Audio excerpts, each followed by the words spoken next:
Hello, everyone.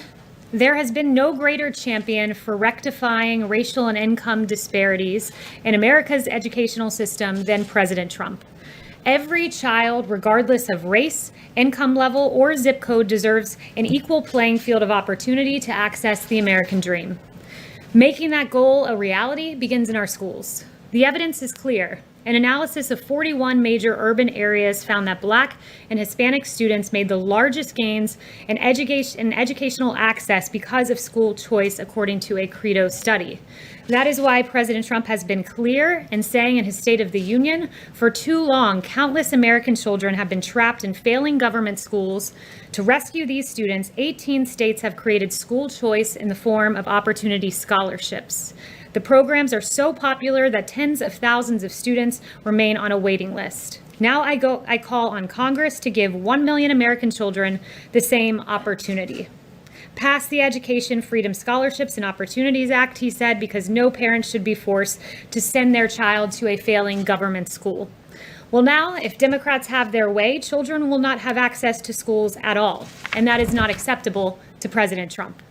President Trump continues to fight for equal opportunity in our schools by boldly and firmly underscoring the absolute necessity of America's schools to reopen this fall. The data is clear. Sustained school closures hurt students who have fewer resources the most. McKinsey & Co. created these models. I have some graphs for you to estimate the potential impact of school closures, and they found this, quote, how much learning students lose during school closures varies significantly by access to remote learning, the quality of remote instruction, home support, and the degree of engagement. As you can see in this chart, students who experience average quality remote learning progress, but at a slower pace. Students who are getting lower quality remote learning stagnate at current grade levels. And students who are not getting instruction at home lose significant ground, with some students dropping out altogether. As you can see in the three scenarios mapped on this graph, if students return to school in the fall, the disparities are far less than if they return in January of next year or the fall of next year, where disparities in learning are enormous. But school closures affect more than just learning. As the NAACP has pointed out, for students of color at all levels across the country, school closings create problems even more urgent than the interruption of their educations. Schools also serve as a community nexus for food and for housing. Rest assured that President Trump knows more than anyone the importance of opening our schools, which is why he has been the most vocal advocate for reopening. In President Trump's America, make no mistake that he will continue to be the biggest fighter for equal opportunity in our schools and continued access to the American dream for all. And with that, I'll take questions. Thank you, Kayleigh. I'm just curious, after today's Supreme Court rulings, how is President Trump feeling about the two justices that he appointed to the Supreme Court, Neil Gorsuch and Brett Kavanaugh, who ruled against him today? Well, the justices are entitled to their opinion. This is an independent branch of government. But as for the decision, President Trump underscored to me, I was just in the Oval Office with him, that it was Justice Kavanaugh who pointed out in the New York State court case that there was unanimous agreement that this should be remanded to D.C., to the district court, where the president may raise constitutional and legal arguments. That was unanimous agreement. Also, there was a note in the Roberts opinion that the New York State case, basically the grand jury said that they were prohibited from arbitrary fishing expeditions and initiating investigations out of malice or intent to harass. So that language made it pretty clear that this was a win for the president. When you were speaking to the president in the Oval Office, did he have anything to say specifically about Justices Gorsuch or Kavanaugh? We didn't speak specifically about the two justices. Okay, and if I could, one question about the CDC's guidelines. Yesterday, about reopening schools, yesterday the vice president came out and said that he said that the CDC was going to be putting out new guidelines next week in terms of reopening. But the head of the CDC, he was on another network this morning and said that they would not be changing those guidelines. They would just be putting out some additional documents. So can you explain the discrepancy between those two? So the CDC director noted that there would be additional guidance. The vice president noted that as well. But we're on the same page with Dr. Redfield, who has said, I don't want this guidance to be a reason for schools not to reopen. And he said that these were not meant to be prescriptions. They are guidelines. Ultimately, it's up to state and local governments as to what their guidelines look like. There are 47 states who have issued their own guidelines so far. And I would also note that the CDC recognizes in their guidelines that many of these things that they're recommending are not feasible, which is why they use the words not possible 18 times and not feasible 9 times. We want our schools to reopen. It's imperative for the health and well-being of the child. Yes. Thanks, Kayleigh. You said yesterday that you would ask the president whether he supports the idea of staggered school reopening schedules, where kids go to school on some days, not others. Did you have a chance to talk to him? Yeah, I did endeavor to get with him on that today, but because of the Supreme Court ruling, we didn't quite get to that yet, but it is on my list of things to follow up with him about. And then to follow up, so, I'm sorry, it's two different things that the vice president and Dr. Redfield described. One was changing the guidelines, the guidance that was previously released. And what Dr. Redfield discussed this morning was just adding supplemental guidance. Which of those is actually happening? And is the White House, in addition, also planning to release its own guidance? Well, I think Dr. Redfield was noting he doesn't plan to rescind the current guidance that's out there.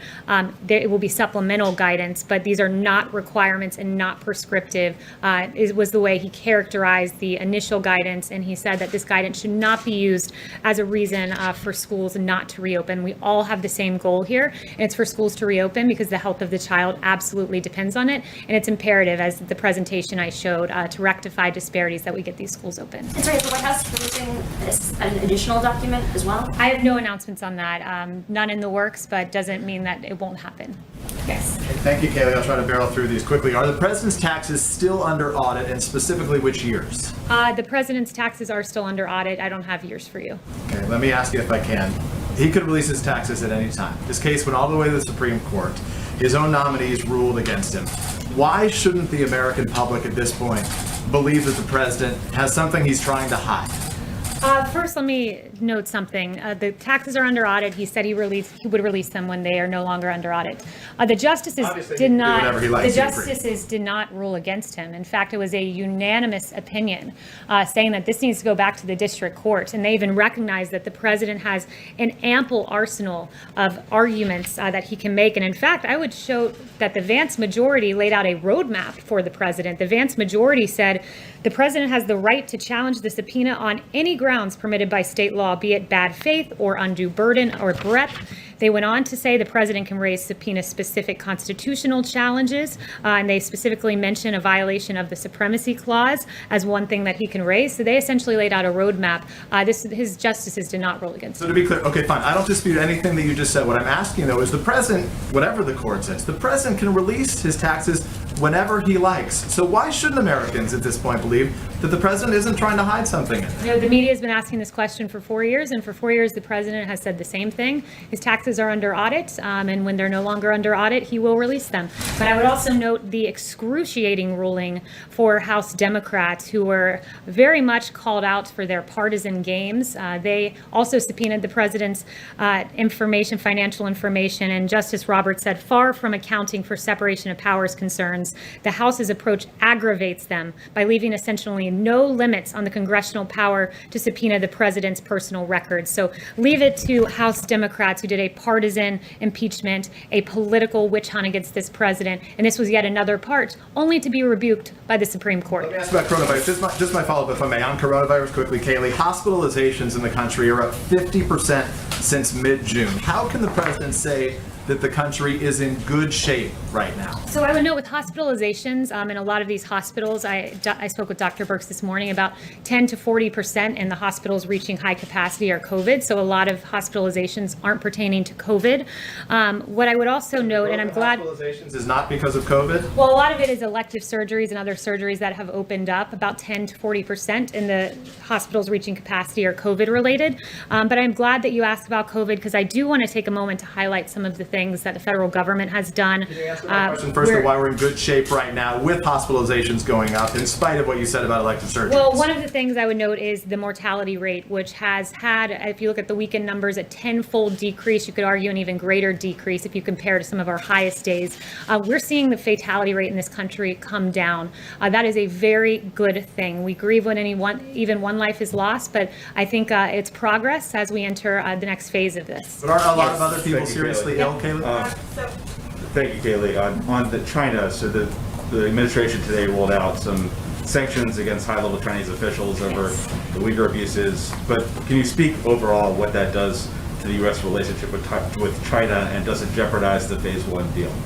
Look, I think with regard to, I look at these Magnitsky Act sanctions, and the administration does, not with regard to Phase 1 China deal. These are very serious sanctions that were put in place by this administration to take strong action against the human rights abuses of the Chinese Communist Party. I just want to emphasize and underscore that we sanctioned officials, several of them, the party secretary, his former deputy, and its current party secretary. It's also its former party secretary, so that was 3. And today's announcement is the latest in a series of actions by the Trump administration, so it's not just these sanctions that were put in place. There were export controls. The president signed the Uyghur Human Rights Policy Act, so we've taken a very strong stance on the side of human rights and against the atrocities we've seen. And just so the American public knows, some of these atrocities have been forced abortions and sterilizations and really despicable things that have been done. So the message you're communicating to the Chinese is that this issue is separate from the Phase 1 trade agreement. Human rights is a paramount issue. It's very important. We took action. We've crafted a Phase 1 deal. We hope the Chinese government will honor that. Jack. Thanks, Kayleigh. You mentioned that the court decision today was a win. It didn't sound from the president's tweets this morning that he viewed it that way. Has his thinking on it changed as he's had more time to digest? No, the president was making a general point about deference on the principle of absolute immunity, which is the posture that the president took in court.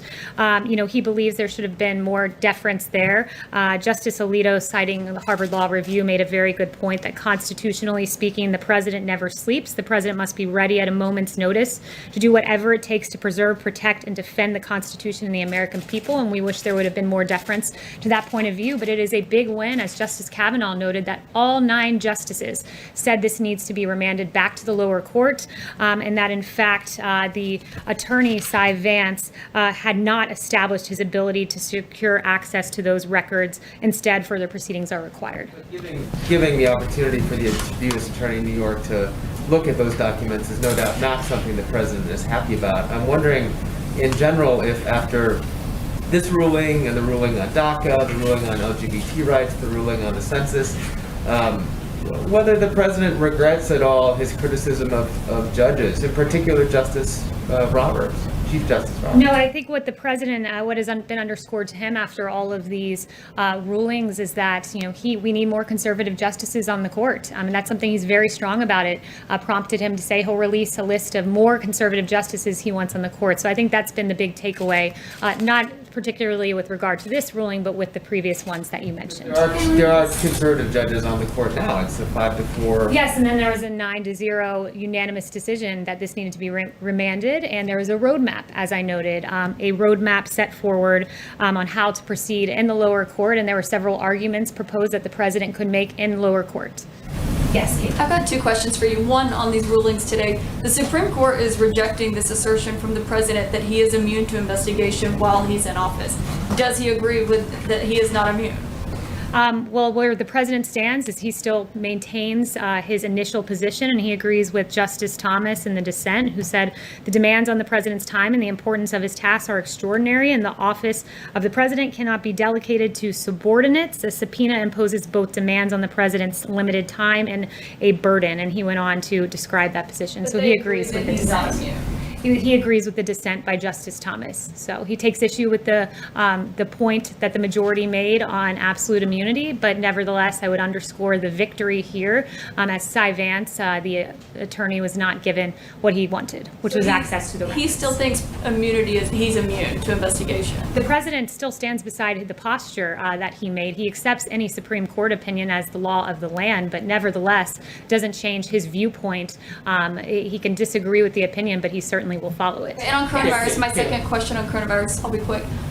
You're saying that you don't want these CDC guidelines to be one size fits all, overly prescriptive about how these schools reopen. So why is the administration making it one size fits all that they all need to reopen fully and at the same time? Because there's a way to safely do it, and there's a lot at stake. I mentioned the 67,000 pediatricians represented by the American Academy of Pediatrics who say it's imperative schools reopen. That was underscored by another 1,500 United Kingdom pediatricians. The costs are high when, your network, CNN, is reporting about child abuse. I mentioned the study yesterday. It was a good piece by CNN that in Massachusetts alone, reports of alleged child abuse dropped almost 55%.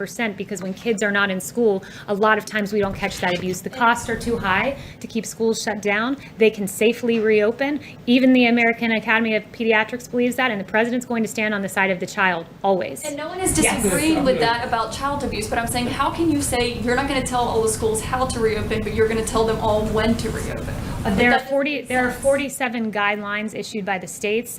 There's local guidelines that have been put in place. This can be done safely. It can be done well. In the American Academy of Pediatrics, I've pointed out a lot of what they've put out their own set of guidelines. There's a number of guidelines floating out there, and we believe there's a way to safely do this, and the child will always come first in this administration. Yes. Thank you, Kayleigh. A logical follow-up to Caitlin's first line of questioning, though, is if the president still believes he has absolute immunity, it makes him sound as though he thinks he's above the law while he's president of the United States, at least.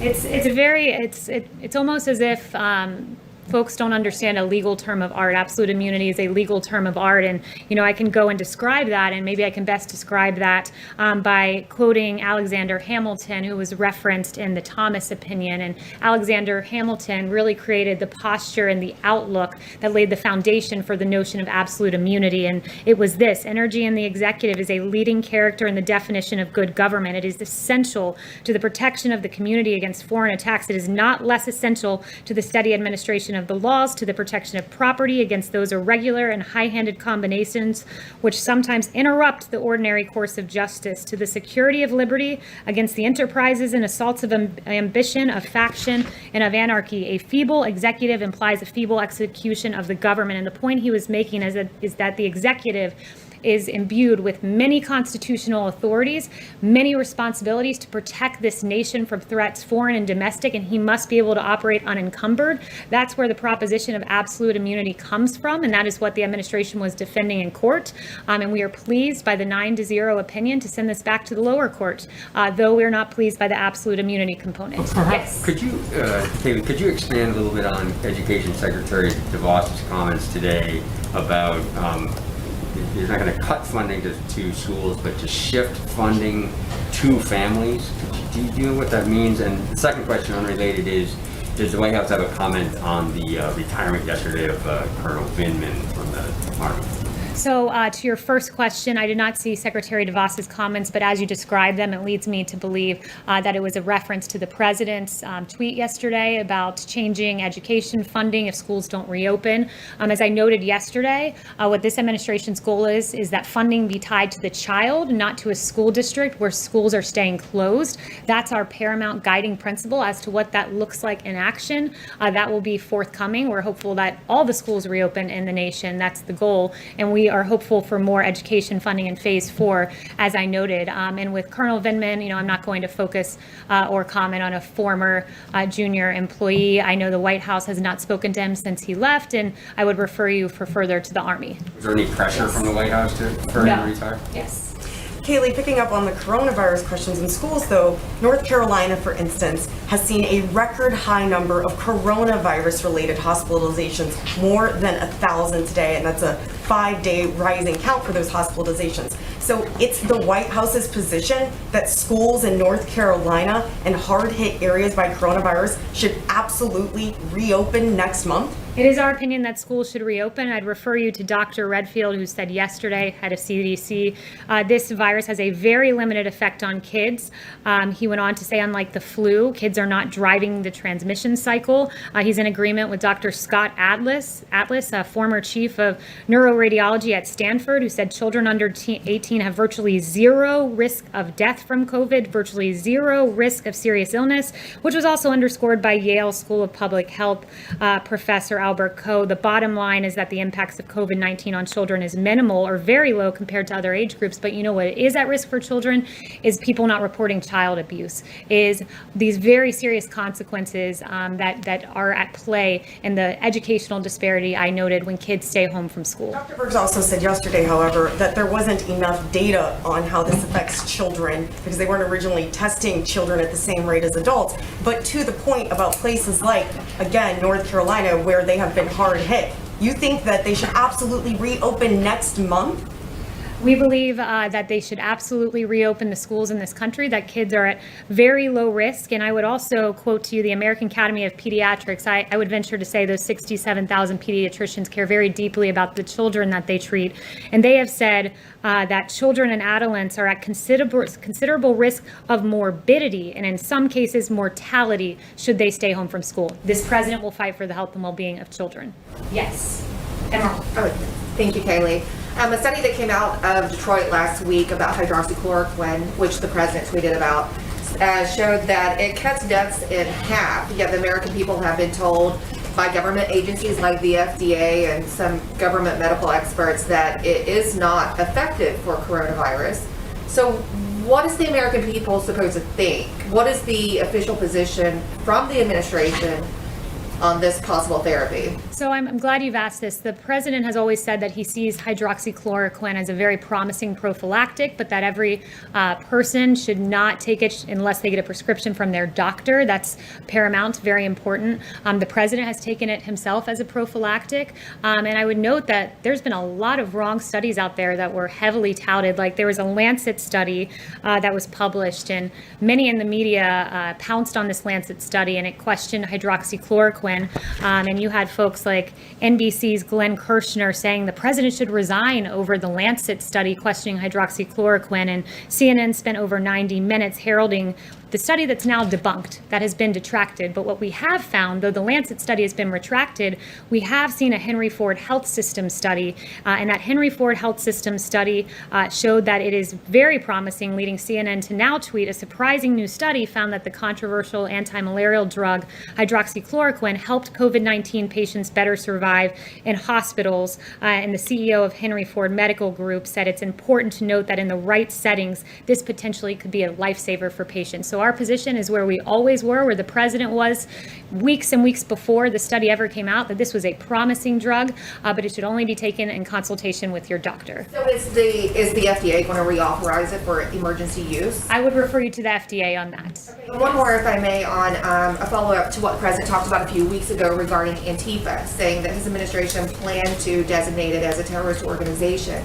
We haven't really heard anything else about that. Is that still the plan, or when is that happening? So that was the Department of Justice saying that they will prosecute these cases as domestic terrorist cases. So I'd refer you to the DOJ as to how that's working operationally, but the DOJ has arrested many individuals, including 7 out in Portland, Oregon, for a variety of offenses, including attacks on law enforcement. So we're working hard to ensure that Antifa does not dominate the streets. This administration stands against that kind of lawlessness. I think they should still be designated a terrorist organization. The president stands by what he said. Yes. Chanel. Thank you, Kayleigh. One question on Cyrus Vance, the New York DA who was demanding Trump's taxes. Vance has a troubling history of protecting predators and attacking Republicans. Case in point for non-New Yorkers, in 2011, he worked to reduce Epstein's sexual predator status. In 2015, NYPD had audio evidence of Weinstein admitting rape, and Vance's office refused to prosecute. All this while attacking President Trump's family and their enterprises.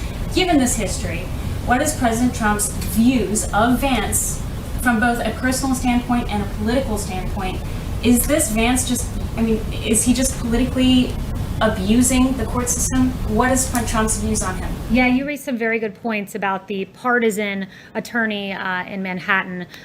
Justice Alito said this in his opinion. It really stood out to me. He said, as for the potential use of subpoenas to harass, we need not exhibit a naivete from which ordinary citizens are free. As we have recognized, a president is an easily identifiable target. There are more than 2,300 local prosecutors and district attorneys in the country. Many local prosecutors are elected, and many prosecutors have ambitions for higher elected office. Bring in Cy Vance, a Democrat, someone who Justice Thomas pointed out something very interesting.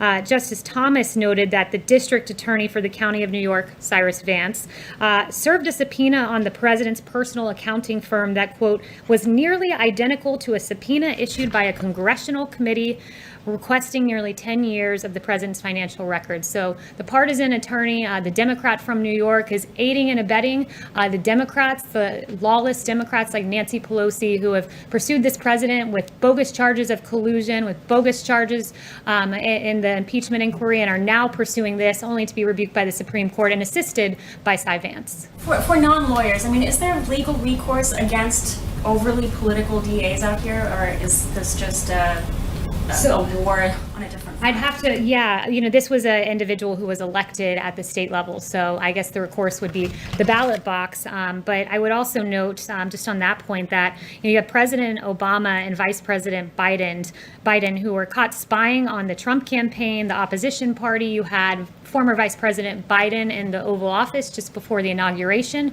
talking about the Logan Act. And later, the Logan Act was weaponized and used against Lieutenant General Michael Flynn in a way that was so unfair and a grave miscarriage of justice. But you have Obama and Biden who get away with this, but yet we need to go investigate President Trump. It really is quite nonsensical. Yes. Thanks, Kayleigh. In President Trump's tweets about the Supreme Court decisions this morning, he said he thinks the court treated him differently than it would have treated other presidents. So does he think this was a political decision by the Supreme Court, or that politics or personal views somehow entered into their legal reasoning? So I think you were referring to the tweet about broad deference, and what he was trying to note there, what he was noting was just that there should have been further deference to this notion that I read by Alexander Hamilton and others of absolute immunity to allow the executive and the president to do the very important job of protecting this country and all the other tasks given to a president of the United States. The Supreme Court gives a delay ruling that they would never have given for another president. Yeah, and I would also point you, with regards to that, I think Justice Alito hit on this. He said in the Clinton case, for example, the court held that a sitting president could be sued in federal courts, but the court took pains to reserve judgment on the question of whether a comparable claim might succeed in the state tribunal. Any direct control by a state court over the president, the court observed, might raise concerns about protecting federal officers from possible local prejudice. So that is to say that even back in the Clinton case, where federal court prosecutions were green-lighted, they gave their grave reservations for a state court proceeding of this nature. So I think he was noting the distinguishing features there. Yes. I'd like to ask a clarifying question from something that was said earlier. The president, you said, would like to see more conservative justices. Is he comfortable with the number of 9 justices? There's nothing in the law that says he has to only have 9. Would he consider appointing more? So the president has never mentioned adding other justices, but the Democrat Party has, as a way to get around, I guess, the rulings they don't like. And then I have a question about the unemployment numbers from today. 1.3 million additional claims in the last week. A bit of a slowing down of that recovery. Are you at all concerned that the numbers continue to be so high, still almost 4 months into continued unemployment claims? So I would note that the numbers fell 100,000. This was the 14th consecutive weekly decline that we've seen. And from its peak in late March, initial claims are down 5.6 million. Also looking at continuing claims, another metric that came out today, they reflect actual benefit payments, and those fell 700,000 from its peak in May 8th the week of May 8th, and they are down nearly 7 million. And combined, as Larry Kudlow was shared with me those facts, in May and June, the Bureau of Labor Statistics reported that 8 million jobs gain. And as Larry likes to say, the V-shaped rebound continues. Are there any concerns that those jobs are not returning fast enough? Particularly today, the market seemed to notice the unemployment claims more so than it has in recent weeks. I would say that the two jobs reports, the 8 million together, both record-breaking months, are very encouraging signs. And we like what we see on the horizon. Of course, there's more work to be done, but we have the jobs president at the helm to do that work. David. Hi, the Health Department director in Tulsa has said President Trump's rally there likely contributed to a big surge in coronavirus cases in the area. Does the president now regret holding that rally? So we have not seen data to reflect that, and no, we don't regret holding the rally. Yes. Can I ask about the visit yesterday by the Mexican president?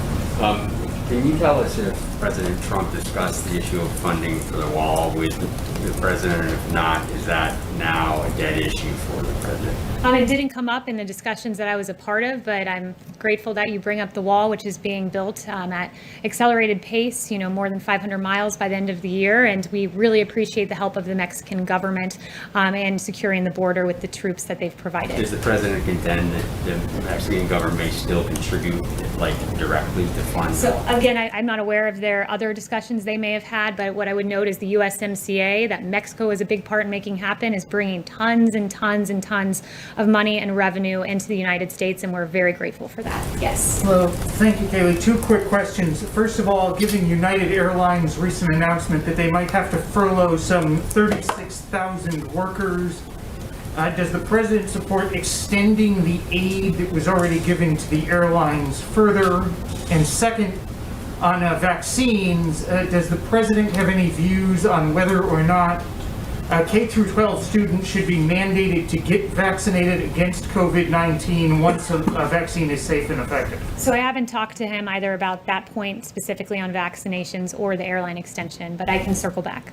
Yes. And so one thing, I think I got to everyone. So just one last note I want to leave everyone with, because I do think it's a very important point, is just that there was a Rasmussen poll that came out recently that showed 64% of Americans are concerned about the growing criticism of America's police and that it will lead to a shortage of police officers and reduce public safety.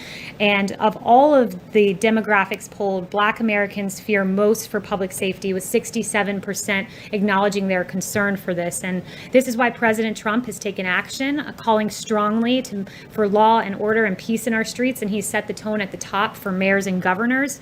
Additionally, we've had the hundreds of federal arrests, the executive order that's enhanced our police departments, and Operation Legend, which I announced yesterday from the Justice Department, in honor of Legend Taliaferro, a 4-year-old boy who was tragically killed in his sleep in Kansas City. And as we head into the weekend, this is our last press briefing of the week, and so I just wanted to make a plea for peace in our streets, because far too many children have been lost. It's important to know their names. It's important to see their faces. And may we all hold in our prayer and keep close to our hearts the families of Natalia Wallace, who was 7, Makai James, who was 10, Bernardo Jones Jr., who was 14, Sincere Gaston, who was 1, Lena Nunez, who was 10, Amaria Jones, who was 13, Devon McNeil, who was 11, and Sequoia Turner down in Atlanta, who was 8.